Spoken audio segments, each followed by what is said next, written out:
छत्रपती शिवाजी महाराज की, पाचवीर सोट्यावाला की।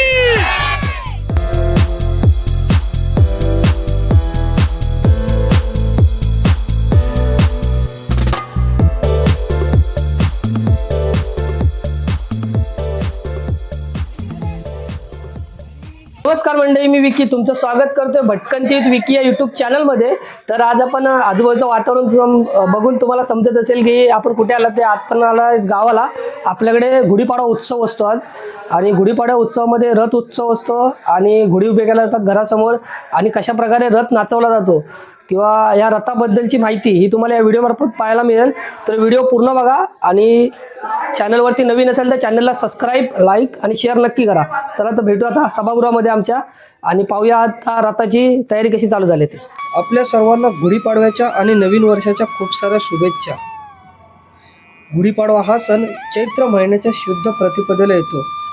गुढी म्हणजेच विजयध्वज आणि पाडवा म्हणजेच प्रतिपदा, म्हणजे चंद्र पंधरवड्याचा पहिला दिवस। तसेच हा सण वसंत ऋतूच्या आगमनाचे प्रतीक आहे। पौराणिक कथेनुसार प्रभू श्रीराम 14 वर्षाचा वनवास संपवून आणि रावणाचा पराभव करून याच दिवशी अयोध्येला परतले होते। तसेच असं म्हटलं जातं की याच दिवशी ब्रह्मदेवांनी सृष्टीची निर्मिती केली। थोडक्यात बोलायचं झालं तर गुढीपाडवा हा आनंदाचा, विजयाचा, नवीन सुरुवातीचा आणि निसर्गाशी जोडलेला महत्त्वाचा सण आहे। या दिवशी घरामध्ये पुरणपोळीचं, श्रीखंडपुरी असं गोड जेवण केलं जातं। घरासमोर गुढ्या उभारल्या जातात, त्यामध्ये बांबूची उंचशी काठी, त्यावरती नवीन वस्त्र, साडी किंवा कपडा, त्यावर उलटा तांब्या फुलांचा हार बांधला जातो व कडुलिंबाचा पाळा लावला जातो। तर आपण आता रथ धुवायला नेतोय। तर चला आता रथाची तयारी सुरू झाली, रथ सजवणार, त्यानंतर रथ उत्सव होणार आहे। दुपारी 3 नंतर आपला उत्सव होणार आहे। तर पाहूया कशा प्रकारे आता पुढची तयारी करतायत।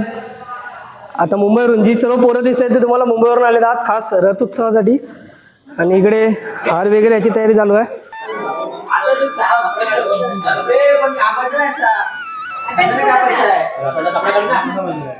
आता आपल्याकडे घरभरणी आहे आणि पाडव्याला जी मुलं येतात त्यांच्यासाठी जेवणाची तयारी करतात।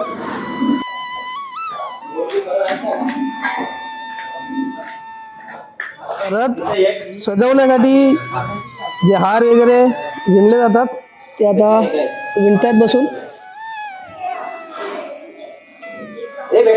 इकडे बघा रे,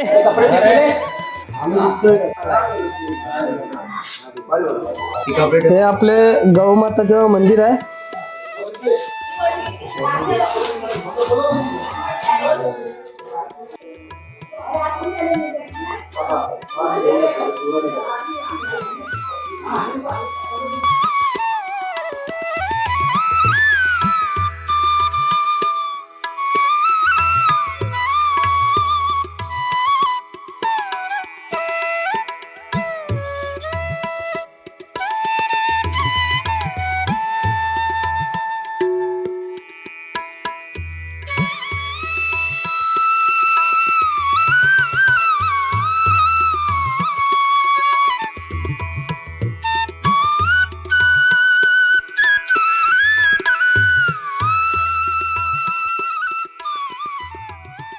इकडे रथाची सुरुवात चालूच आहे। तसंच आपण ज्यावेळी गावात कुठलाही प्रोग्राम असतो किंवा नवीन सुरुवात असते त्यावेळी आपण जो गावदैवत आहे, गावाचा गावदैवत, ग्रामदैवत असं आपला पाचपीर देवस्थान आहे, तिथे आपण आता नारळ देणार। काय काय पाहायला मिळतं व्हिडिओमध्ये, लास्टपर्यंत व्हिडिओ नक्की बघा। पूर्ण व्हिडिओ बघितली तर तुम्हालाही मजा येईल, आणि काय कशा प्रकारे शिवाजीनगरमध्ये हा उत्सव साजरा केला जातो ते तुम्हाला पाहायला मिळेल व्हिडिओमार्फत।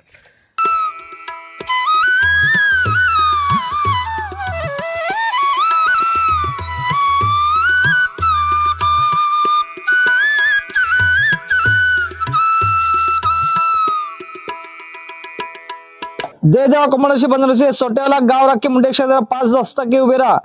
आज गुढीपाडव्या निमित्ताने आपल्या वाडी नंबर 4 बालगोपाळांचा रथ उत्सव साजरा होतो। त्या निमित्ताने आपल्याला श्रीफळ, बत्त्या अगरबत्त्या दिलेल्या आहेत त्या मान्य करून घ्या. कुठल्या अडीअडचणी कोणत्या आडेवेळे येतील त्या दूरच्या दूर करा आणि चांगल्या आनंदामध्ये आणि उत्साहामध्ये प्रतिवर्षाप्रमाणे आपला रथोत्सव पाडव्यानिमित्तानं चांगल्या आनंदात साजरा होऊ द्या आणि संभाल करा. नमस्कार मंडळी, हे आपल्या गावचे गाव राखी आणि हे कालेश्वरी माता यांचं आता आम्ही पूजन करून श्रीफळ आणि अगरबत्ती वगैरे वाहणार आहोत.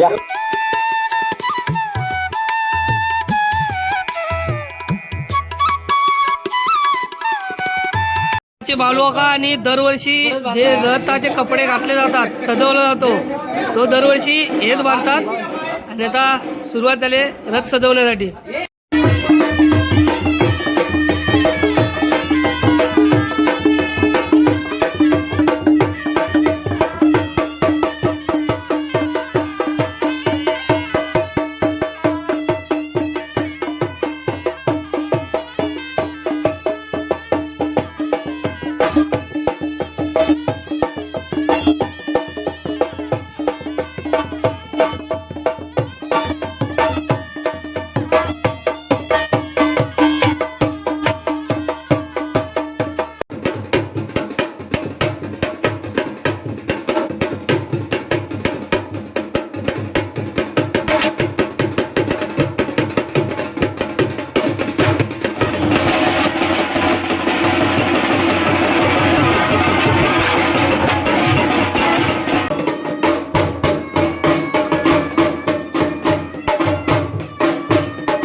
आपल्या आता रथ उत्सवाला सुरुवात होते आणि आता आपण सभागृहात आलेलो आहोत.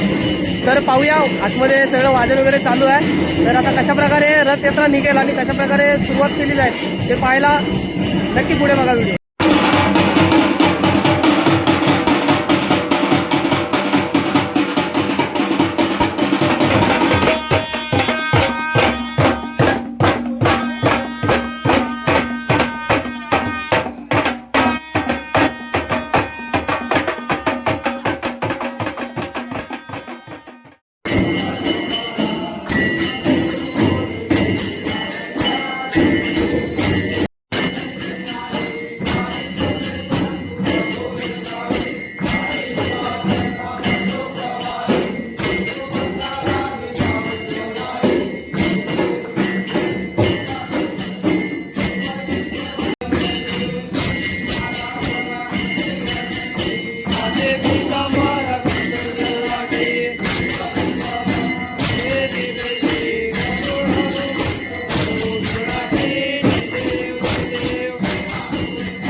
शरणी देह माझा नको गुणवंतानंता गणेशाचा जय जय.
पाचपीर देवस्थान आहे तिकडे चाललो आहे रथ घेऊन आणि तिकडून मग पूर्ण गावाचा असा गोल फेरा मारून वरती 2 नंबर वाडी मग 3 नंबर वाडी आणि परत आपल्याकडे येणार आहे.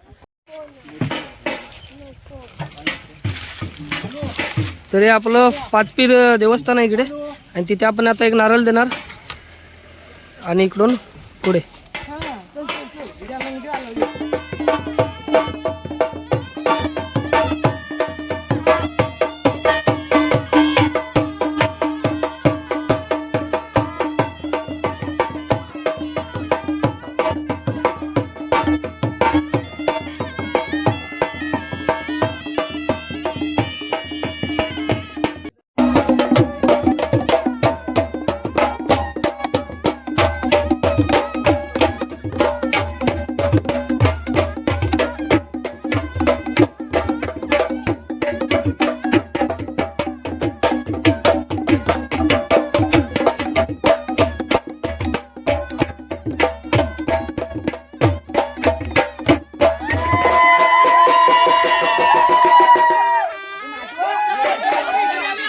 थांब वर ना इथं थांब.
हे आपल्या देवीचं मंदिर आहे.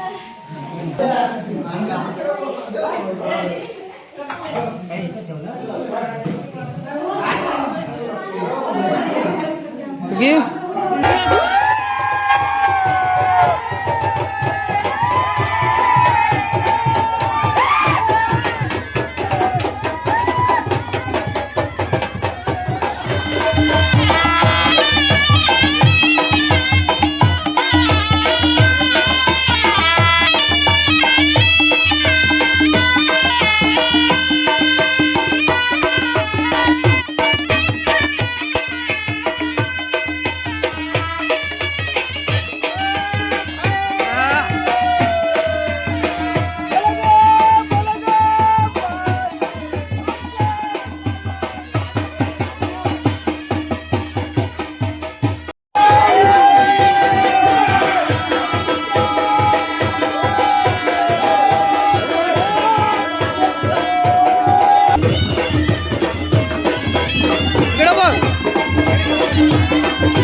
आज गुढीपाडवाचा रथ उत्सव होता, तो आता पार पडलेला आहे पूर्ण. खूप मजा केली मुलांनी आणि जे मुंबईवर आले त्यांना खूप मजा आली. आणि आता आपण काही प्रश्न विचारूया. म्हणजे हा गुढीपाडवा उत्सव म्हणजे हा जो रथ आपण तयार केलेला आहे तो कशा प्रकारे तयार झाला आणि त्याची निर्मिती कशी झाली किंवा कुठल्या काळापासून सुरुवात झाली, आपण मामाना काका बसलेत दोघेही, त्यांच्याकडून माहिती घेऊया. तरी रथाची सुरुवात कशा प्रकारे सुरुवात झाली? रथाची सुरुवात म्हणजे पूर्वी आम्ही लहान असताना घरोघरी जाऊन अशाच गुढी उतरायचो. नंतर मग आम्ही पुट्ट्याच्या पालख्या इतर गावांच्यातून पालख्या यायच्या, तर पुट्ट्याची पालखी करायचो आणि ती घरोघरी फिरवून काही एक दिवस आम्ही त्यांचं गुढी उतरवल्या आपल्या वाडी नंबर 2 आणि वाडी नंबर 3 मध्ये. असंच म्हणजे रथ पूर्वीपासून होतं आणि रथ मिरवणूक पाडव्याच्या दिवशी होऊन तिथेही ते गुढी उतरवायचे. संजय शिगवण, कैलासवासी राजेश जोशी, देवीदास करण हे ते गावी असताना त्यांना एक संकल्पना सुचली की जर का आपण त्या वाड्यांमध्ये जसं रथ आहे तसं रथ आपल्या वाडीमध्ये आपण बनवून घेऊया का. तर त्या अशा अनुषंगाने त्यांनी एक विचार केला आणि छोटीशी आपला लाकडी पूर्णपणे म्हणजे लाकडाचाच रथ बनवून रथ उत्सव 1991 साली त्याने एक बालमंडळ म्हणजे आता असलेले बालमंडळाचे जे आपले सल्लागार आहेत तुमचे यंगस्टरचे ते त्यावेळी तुमच्यासारखेच लहान होते आणि अशा मुलांकडून 1 रुपया वर्गणी काढून या रथ उत्सवासाठी साजरा करण्यासाठी त्यांनी एक बालमंडळ म्हणून स्थापन केलं. यंगस्टर हे जे आहे आपलं स्थापन झाल्यापासून त्याने एक यंगस्टरची क्रिकेट टीम स्थापन केली आणि प्रत्येक वेळी ग्रामस्थांच्या सहकार्याने असाच एक संकल्प आला की बाबा काही निवडक आपले मुंबईतून, ज्यावेळी आम्ही मुंबईत होतो 1996 ते 2000 पर्यंत मुंबईतून आम्ही सेपरेट गाडी करून इथे गावी यायचो. त्याच वेळी सुद्धा आम्ही असेच, आता जे तुम्ही 30 लोक आलात पण त्यावेळी तर जवळजवळ आपले फक्त 7 ते 8 मुलं आम्ही यायचो आपल्या खोलीमध्ये राहणारी. कैलासवासी संदीप जोशी म्हणजे बाबू काका हे खरोखर म्हणजे एकही वर्ष असं नाही की त्या वर्षी गावी आला नाही असं. कारण आपल्या मुंबईतील काही जे चाकरमाने आहेत म्हणजे जे विवाहित झाल्याच्या नंतर प्रत्येकाने रूम घेतली आणि रूम घेतल्याच्या नंतर आपल्या फॅमिलीना घेऊन मुंबईमध्ये राहायला लागले, त्यामुळे त्यांना गावी येणं अवघड जायचं. तरी सुद्धा त्यावेळी आपले बाबू कैलासवासी संदीप जोशी हे स्वतः इथे गावी यायचे प्रत्येक वेळी. त्याबरोबर आपले असणारे गावी लहान जी मुलं आहेत आपण यांच्या सहकार्याने आपण हा रथ उत्सव साजरा आनंदाने करत होतो. आपला हिंदू धर्माचा सर्वात महत्वाचा सण म्हणजे गुढीपाडवा. या दिवशी आपल्या या सृष्टीची निर्मिती झाली, तो म्हणजे गुढीपाडव्याचा उत्सव. हा आपण प्रामुख्याने हिंदू धर्माची संस्कृती पाळण्यासाठी साजरा करतो. ते आपल्या गावी जाऊन आपले जे मूल कुलस्वामी आहे घरामध्ये त्या कुलस्वामीची पूजा होऊन आपल्या मूल गावी घराजवळ गुढ उभी करून जे आपला रथ उत्सव साजरा होतो ते करण्यासाठी आम्हाला जी निधी कमी पडते यासाठी मग आपल्या ग्रामस्थांनी थोडीशी मदत केली मंडळाने. आणि तसंही आजही ग्रामस्थांकडून थोडी फार मदत होत आहे आणि त्याच्या सहकार्याने यंगस्टर ज्या त्यांच्या परीने क्रिकेटचे सामने असोत किंवा काही असोत याच्यातून जे काय हे भेटतो त्या त्या निधीतून गावी येऊन चांगल्या आनंदामध्ये आणि उत्साहामध्ये रथ उत्सव साजरा करतात. आणि अजून आपला जो यंगस्टर मंडळ दिसतोय किंवा त्यामध्ये एक असा मुलगा आहे जो दुसऱ्या गावचा आहे पण लहानापासून इथेच वाढला गेला आहे. त्याच्या मामाचं गाव आहे ते आणि तो अक्षत राणे असं याचं नाव आहे. आणि तो एक तुला काय आवड किंवा कसं मजा येते म्हणून तू इकडे येतोस की काय वाटतं त्यामुळे इकडे येतोस, एक सांग तुझा एक अनुभव. माझं गाव खरं गाव आहे आंबोली. माझा जन्म हा आडे शिवाजीनगर वाडी नंबर 4 मधला आहे. ही माझी जन्मभूमी आहे आणि जे काय घडलोय ते मी इकडेच घडलोय. माझं बालपणापासून मी हा रथोत्सव साजरा करतोय. आज पहिल्यापासून जी आवड निर्माण झालेली या रथोत्सवाची, कारण मुंबईवरून चाकरमानी यायचे, त्याच्यानंतर आमचा इकडं ग्रामीण म्हणजे जे सर्व मुलं होतो त्यांचा उत्साह, ह्या सर्वाची जी मजा होती ते मुंबईला गेल्याच्या नंतर कुठेतरी मागे पडली होती. पण ज्यावेळी सर्व यंगस्टरने परत जेव्हा स्टार्ट केला त्यावेळी त्यांनी मला पहिल्यांदा सांगितलं तेव्हा आम्ही मोजकेच 10 ते 12 जण आलो होतो. पण जो पहिला जल्लोष होता त्याच्यानंतर मी कंटिन्यू 4-5 वर्ष मी कंटिन्यू येत होतो. 2-3 वर्ष कोविडमध्ये मध्ये गॅप गेला, पण आज जवळजवळ 4-5 वर्ष मी कंटिन्यू रथोत्सवाला येतोय. आणि ही जी मजा असते एक दिवसाची, ती मजा कोणत्याही गावामध्ये नाहीये. इव्हन शिमग्यामध्ये पण दुसऱ्या कोणत्या गावामध्ये ही मजा नाही. जी मजा वाडी नंबर 4 मध्ये ह्या रथोत्सवाला येते. आणि जो गुढीपाडव्याचा जो सण आहे, हा खरा सण कुठे साजरा केला जातो ना, तर हे बघायचं असेल तर वाडी नंबर 4च्या रथोत्सवाला नक्की यायचं. आणि ही जी मजा आहे ती तुम्ही युट्यूबला पण नक्की बघा, कारण की तुम्हालाही वाटेल की पुढच्या वर्षी आपण नक्की या वाडी नंबर 4ला भेट द्यावी. असं आपण पाहू शकता, हे वाडी नंबर 4चा रथ उत्सव आहे, तो साजरा होतो. आणि जर तुम्हाला यायचं असेल तर तुम्ही येऊ शकता दापोलीमध्ये, शिवाजीनगर, वाडी नंबर 4 मध्ये. आणि जर व्हिडिओ आवडली असेल तर नक्की चॅनलला सबस्क्राईब करा, लाईक करा आणि शेअर करा. ही आपली जी यंगस्टरची जी मंडळी आलेली आहे त्यांच्याकडून सुद्धा ऐकूया. एकदा लाईक करा, शेअर करा आणि सबस्क्राईब करा आणि आपल्या विकीला खूप मोठं करा. धन्यवाद.